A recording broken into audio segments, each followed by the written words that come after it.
ನಮಸ್ತೆ ವೀಕ್ಷಕರೇ, ಆಶಾ ಅಡುಗೆ ಮನೆ ಚಾನಲ್ಗೆ ಸುಸ್ವಾಗತ. ಬನ್ನಿ ಇವತ್ತು ಆನಿಯನ್ ಪಕೋಡ ಹೇಗೆ ಮಾಡೋದು ಎಂದು ತಿಳಿದುಕೊಳ್ಳೋಣ.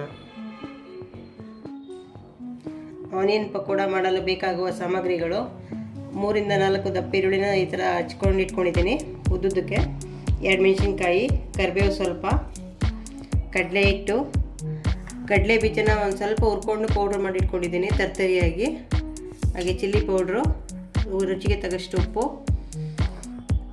ಕಡಲೆ ಹಿಟ್ಟು, ಅಕ್ಕಿ ಹಿಟ್ಟು, ಎಣ್ಣೆ. ಮೊದಲು ಇದೆಲ್ಲ ಕಲಿಸ್ಕೊಳ್ಳೋಣ. ಈರುಳ್ಳಿ ಹಾಕ್ತಾ ಇದ್ದೀನಿ,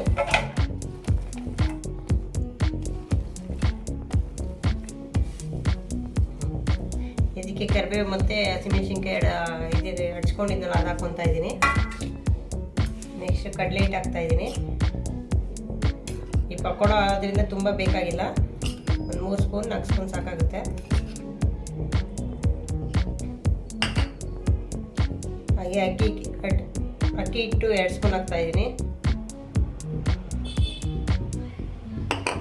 ಈ ಕಡಲೆ ಬೀಜ ಪೌಡ್ರ್ ಮಾಡ್ಕೊಂಡಿದ್ದೀವಲ್ಲ ಇದನ್ನೆಲ್ಲ ಹಾಕ್ತಾ ಇದ್ದೀನಿ.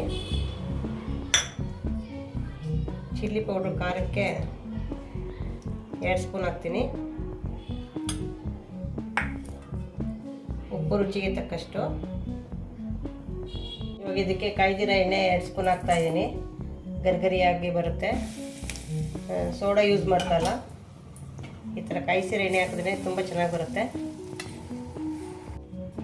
ಬಿಸಿ ಎಣ್ಣೆ ಹಾಕಿದ್ಮೇಲೆ ಒಂದು ಸ್ವಲ್ಪ ನೀರು ಹಾಕ್ಕೊಂಡು ತುಂಬ ಗಟ್ಟಿ ಕಲಿಸ್ಕೋಬೇಕು. ಇದು ಜಾಸ್ತಿ ಇದು ಮಾಡ್ಕೊಬೇಕು. ಚೆನ್ನಾಗಿ ಈರುಳ್ಳಿ ಎಲ್ಲ ಈ ಥರ ಕಿವುಚ್ಕೊಳ್ಳಿ, ಚೆನ್ನಾಗಿ ಬಿಡಿ ಆಗುತ್ತೆ.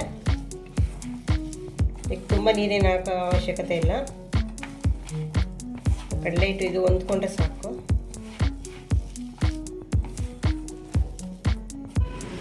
ಇವಾಗ ಎಣ್ಣೆ ಕಾಯ್ದಿದೆ, ಇದನ್ನು ಹಾಕ್ತಾ ಇದ್ದೀನಿ ಕಲಿಸ್ಕೊಂಡಿರೋದನ್ನು.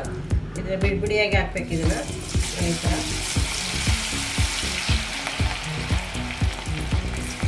ಸ್ವಲ್ಪನೇ ಹಾಕೊಂಡು ಬಿಡಿಯಾಗಿ ಹಾಕೋಬೇಕು.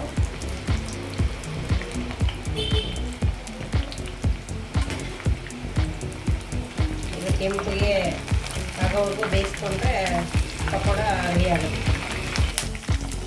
1 ನಿಮಿಷ ಬಿಟ್ಬಿಟ್ಟು ತಗೊಂಡ್ಬಿಡೋಣ. ಫುಲ್ ಕೆಂಪಗಾಗಿದೆ.